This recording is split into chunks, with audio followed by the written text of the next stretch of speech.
looking at the Congress and the White House. And the military has not been bought. The military is loyal, but it has not been bought. And if it ever understands this, really, really deeply understands this, and this is what I got when I put some of these things to the Army War College and to Headquarters Marine Corps. And I mentioned to a contact at Headquarters Marine Corps, I said, you know they did 9/11. And it was, you don't mean it. I said, absolutely. And if they ever understand that, these people are history. Well, now let me ask you something, Doctor. And obviously, I understand that we need to protect the names of the innocent here, and this is probably there are no innocent. Okay, I'd like to know a little bit more about this. I mean, these conversations that you're having with your colleagues who are still serving in uniform, what is the reaction on their part when you tell them things like this? First, a disbelief, and what I show them immediately afterwards is an interview with a Danish demolitions expert named Danny Jowenko, and it shows the third building at the World Trade Center going down, WTC-7. Right. And they look at that, and I said, now you understand that if one of the buildings was wired for demolition, all of them were wired for demolition. Right. And that's it. That's the tipping point. I mean, getting into arguments about who was flying what and where they were and whether there was nanothermite, those things are true, but they're incidental. Right. The thing that's necessary is to tell people 3 buildings went down, the third was not hit by a plane, it was wired for controlled demolition, therefore all of them were wired for controlled demolition, and at that point the reaction is rage.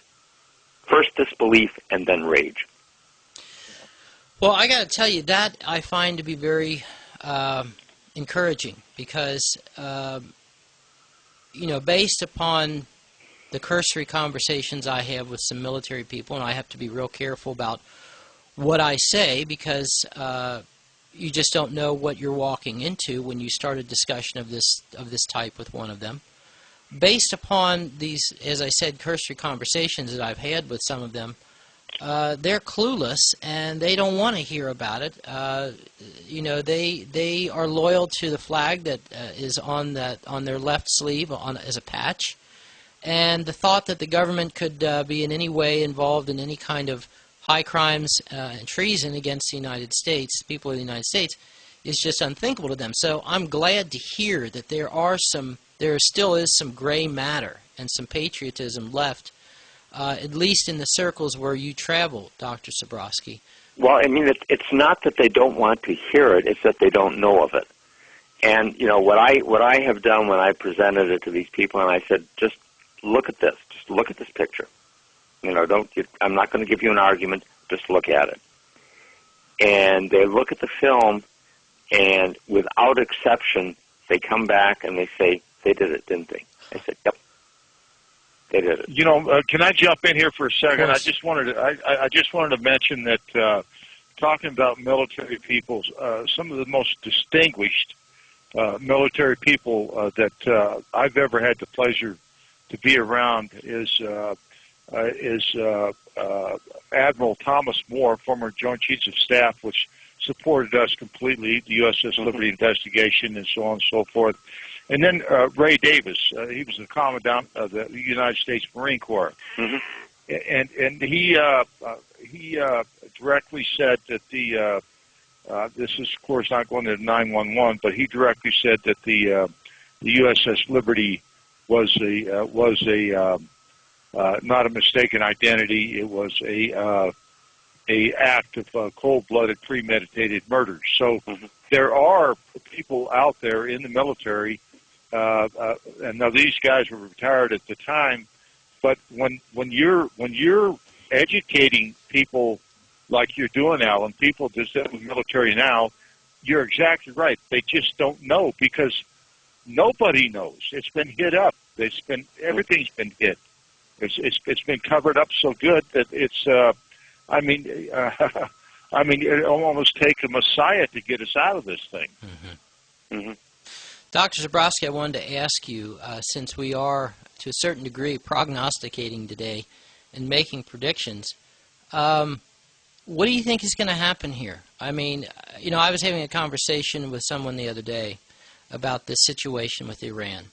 And the fact of the matter is that irrespective of whether or not Iran is actually actively engaged in building a nuclear weapon or not, the fact of the matter is that Israel cannot afford to have this war not take place. There has to be something that takes place, even if it's just lobbing a couple of bombs into Iran and then really spectacularizing it through their control of the media. They have to do something to recoup some of their public image. So would you agree with me on that? And assuming that you do agree with me on that, what do you think Israel is going to be doing in the near future? We're going to have a war with Iran, and my guess is that the Arab Street is going to explode. I agree. And American forces, American units, like the Fifth Fleet headquarters in Bahrain, the rest of it, there's going to be a casualty list that we're not even going to care to think about. Alan, I think this thing was predestined from day one. They started in Afghanistan, they go to Iraq, and Iran has been the big prize all along. What do you think? Yep, no question at all. And in fact, if the Iraqi resistance hadn't been so strong, it would have already happened in the second Bush administration. Absolutely, I agree 100%. So all of this reticence, reluctance, whatever you want to call it, what appears to be reticence and reluctance on the part of the Obama administration, what do you think is going on? I mean, look, just this past week, we had some, what I consider to be pretty dramatic things being said on the part of the Obama administration with regards to Israel, with the settlements and whatnot. What is this? Is this just posturing on the part of the Obama administration, or are they really trying to pull back on the reins? The Obama administration hasn't withheld a single dollar, a single plane, nothing. Words are cheap. That's the Israelis made a tactical error in that they insulted Biden, and Biden is not one of my favorite people. But he is a street smart guy, and he doesn't like being humiliated. Sure. I mean, this is a given.